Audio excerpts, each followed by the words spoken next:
Halo Sobat Misinar dimanapun kalian berada. Saya Frater Diakon Marciano Panto PR akan membawakan katekese tentang Rabu Abu. Rabu Abu adalah hari pertama pembuka masa Prapaskah.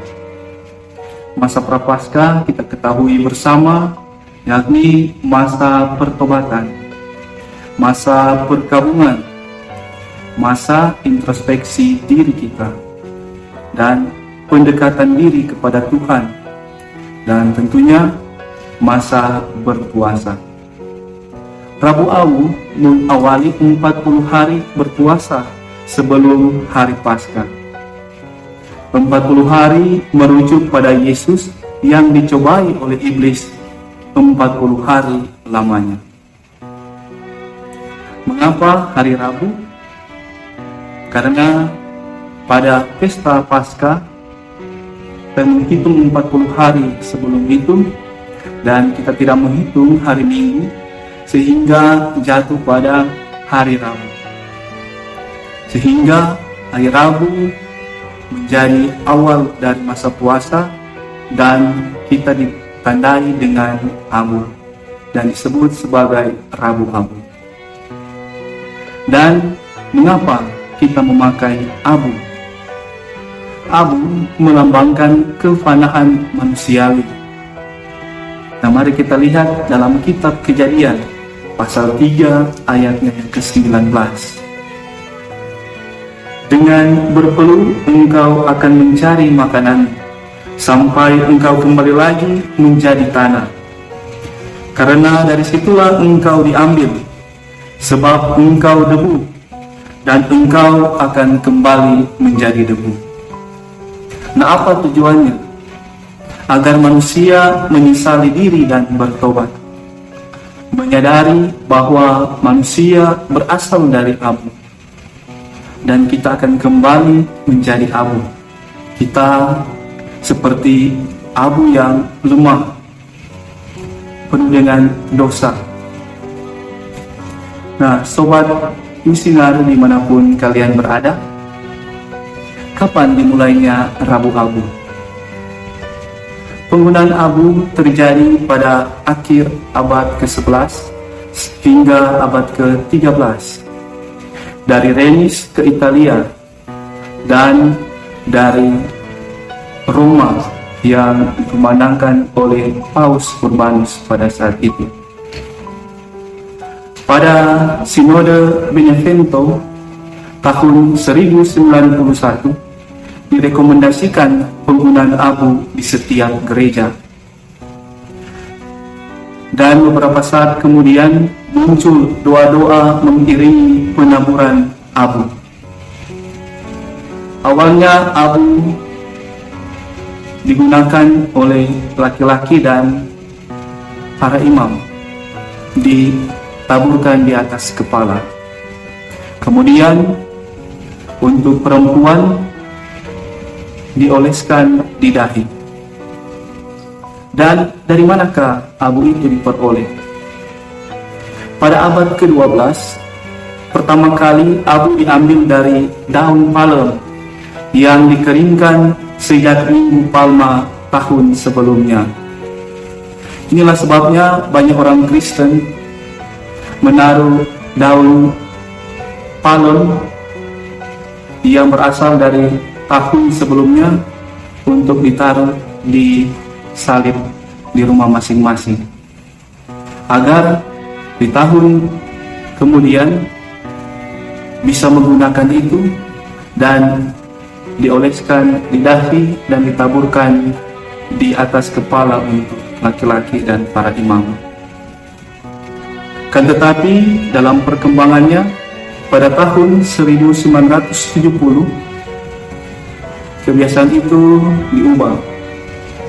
Tidak dilakukan lagi di rumah masing-masing, tetapi digunakan dalam liturgi gereja, dimasukkan dalam misa atau perayaan sabda di gereja.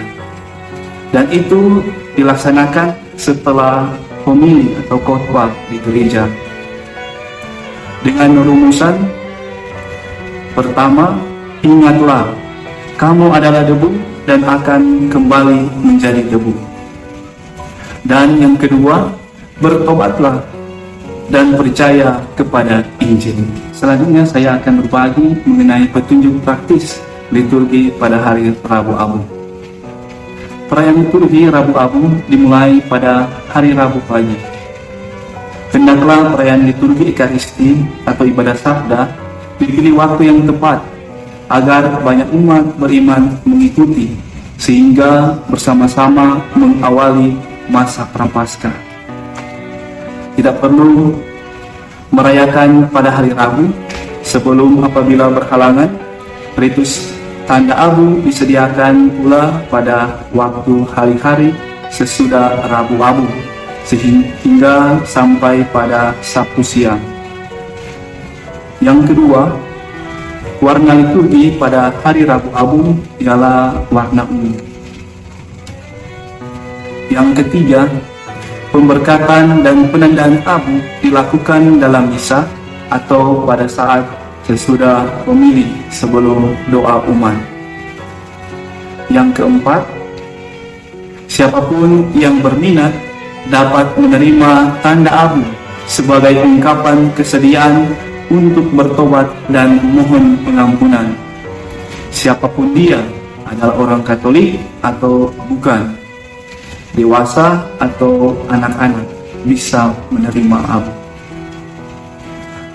Yang berikut, kelima, mulai hari Rabu Abu dan selama masa Prapaskah hendaknya dihindari suasana kemeriahan di dalam liturgi, kecuali pada hari Minggu Prapaskah yang keempat, Minggu Letare, Minggu Sukacita, dan pesta atau hari raya, misalnya tanpa bunyi suara logam seperti lonceng, tanpa hiasan seperti bunga, daun-daun, dan sebagainya. Juga alat musik hanya boleh untuk mengiringi nyanyian, bukan dimainkan secara instrumental atau mandiri.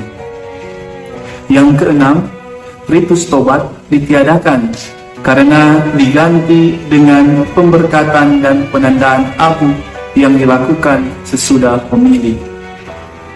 Yang ketujuh, abunya adalah hasil pembakaran daun-daun palma atau daun apapun macamnya yang diberkati dan digunakan dalam perayaan Minggu Palma tahun sebelumnya.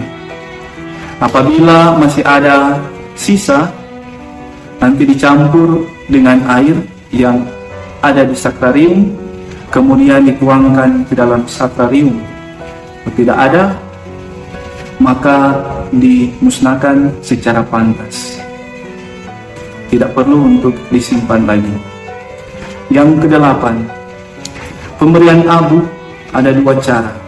Pertama, imam dibantu oleh diakon atau bahkan awam yang ditunjuk dan menaburkan abu di kepala umat dalam bentuk salib dan mengoleskan pada dahi umat dalam bentuk salib juga. Penandaan abu untuk sang imam sendiri diberikan oleh konselebran atau petugas lain yang diminta. Penaburan abu di atas kepala bersumber pada kitab Makabe, di mana mengatakan pada hari itu berpuasalah mereka, berpakaian karung, dan menaburkan debu di atas kepalanya. Itulah sumber bagaimana kita bisa melihat bahwa penggunaan abu ini sudah ada sejak masa kitab Makabe. Dan cara yang kedua, untuk perempuan bisa saling taruh di dahi atau mengoleskan di dahi, bersumberkan pada Nabi Yeskiel, mengatakan, berjalanlah dari tengah-tengah kota, yaitu Yerusalem, dan tulislah huruf T pada dahi orang yang berkeluh kesah. huruf T ini dalam abjad Ibrani merupakan huruf terakhir yang ditulis dengan bentuk X atau tambah. Kemudian umat Kristen menafsirkan dengan salib yang ditaruh pada dahi. Tetapi dalam perkembangannya zaman sekarang, kita bisa menggunakan kedua-duanya. Tidak perlu laki-laki harus ditaburkan di atas kepala dan perempuan di dahi, tetapi dua-dua boleh digunakan. Laki-laki maupun perempuan boleh dioleskan dan boleh ditaburkan. Nah, yang ke-9, dua rumusan diucapkan adalah bertobatlah dan percayalah kepada Injil. Dan yang kedua, ingatlah engkau ini abu dan akan kembali menjadi abu. Yang ke-10, mulai hari ini dan selama masa Prapaskah tidak dinyanyikan Haleluya dalam semua ibadat, juga pada hari raya dan pesta. Aklamasi Haleluya sebelum bacaan Injil diganti dengan bait pengantar Injil. Terpujilah ya Kristus, Raja kemuliaan kekal.